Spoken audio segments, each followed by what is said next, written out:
જયંતિ માટેની જે વાતો છે તો એક સ્વામીજીની જ હોઈ શકે।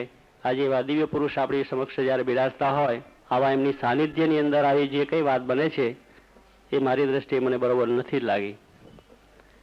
કારણ કે સ્વામી જ્યારે આવા પ્રતાપશાળી બિરાજતા હોય ત્યારે તે વખતે આવી બીજી બધી વાતો થાય એ બરોબર નથી।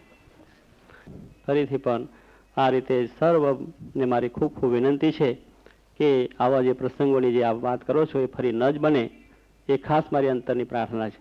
આજે મહંત સ્વામીને બીજા સંતોને મારા તરફ ખૂબ લાગણી છે અને એ લાગણીને હું વશ જરૂર થઉં છું। અને મહંત સ્વામીને જ્યારે જોઈએ છે ત્યારે ટાળક થાય છે। એમને જેમ કહ્યું એમ પણ જ્યારે હું એ આવ્યા ત્યારથી જ જોઉં છું કે જ્યારે જબલપુર હતા ત્યાંથી આવ્યા ત્યારે પહેલાં જ અમે રણછોડભાઈની વાડીથી તે પાછલે રસ્તે જતા હતા। તે ઘડીએ હિન્દી કે બીજું એવું સમજે, ગુજરાતી તો સમજે જ નહીં। એ વખતે અમે વાતો કરી, મને બહુ હિન્દી બોલતા ના આવડે, એ તૂટી ફાટી વાતો બોલી, એ થોડું હા પાડે, હું આમ કહું, એ રસ્તે ચાલતા એટલે અમે વાતો કરતા। પણ ત્યારથી જ એક ધારું એમનું જીવન જોવામાં આવે છે। અને ત્યાર પછી તો આપણે સત્સંગમાં આવતા જતા થયા। તે ઘડીએ તો એમને આવવાનું શું, કરવાનું શું, એવું કશો ખ્યાલ નહીં। પણ સ્વામીજી મોટા પુરુષને દર્શન કરવા વાડીએ આવેલા, ત્યાંથી અમારે પાછળ જવાનો રસ્તો વાતો કરતા કરતા ગયેલા। પણ ત્યાર પછીથી પણ જ્યારે જ્યારે આ સત્સંગમાં આ જોડાયા, વળી ત્યાર પછી પણ આ ભગત તરીકે પણ રહ્યા અને આફ્રિકા પણ ભેગા રહ્યા।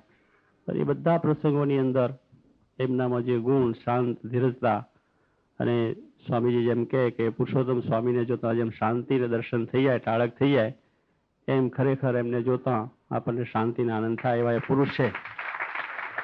અને એ કંઈ સામાન્ય વાત નથી। એ તો ગ્રસ્તને દરેકને ખબર પડે કે પોતાના દીકરા એક બે હાચવા કેટલું કઠણ પડે છે।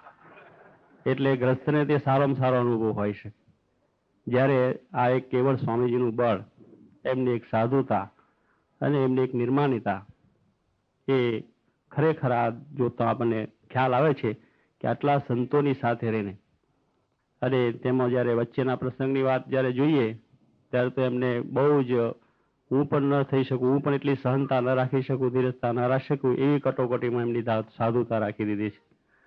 અને એ પ્રસંગે રીતે પણ પોતે બહુ જ વિચક્ષણ દ્રષ્ટિથી અને સાચી શું વસ્તુ છે એનો પણ સંપૂર્ણ જેને ખ્યાલ અને એ રીતે આ કાર્ય કરવું એ કંઈ સામાન્ય વાત નથી। ત્યારે એવા પુરુષ જે સ્વામીજીની દયાથી અહીંયા જે મળ્યા છે એ તમારે મુંબઈને તો ખૂબ મોટા ભાગે છે કે એમની સેવા, એમના દર્શન સમાગમનો લાભ છે।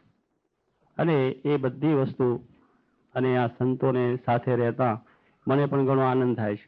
વચ્ચે એમનો મહિનો રહી ગયો ત્યારે પણ એ કાયમ એટલો બધો આનંદ અને એટલું બધું સુખ એમની સાથે રહેવામાં આવ્યું છે, ખરેખર એ અવર્ણનીય છે। અને એ સંતોને મારા તરફ આવો નવો પ્રેમ રહે સ્વામીજી પ્રત્યે ખૂબ પ્રાર્થના કરું છું। પરંતુ આવું કાયમ માટે બને એવું મને જરા ઈચ્છા પણ નથી। સ્વામીજી બાપા જ્યાં સુધી બિરાજે ત્યાં સુધી આપણે એક જ દ્રષ્ટિ રાખવી, એક જ વાત કરવી, પછી એની અંદર બીજો વિચાર ન હોઈ શકે। માટે એ રીતે જ આપણા પ્રસંગો, આપણી વાત, આપણો વિચાર એક જ હોઈ શકે। અને સર્વ આવી રીતે ખૂબ મારા પર રાજી રહેજો।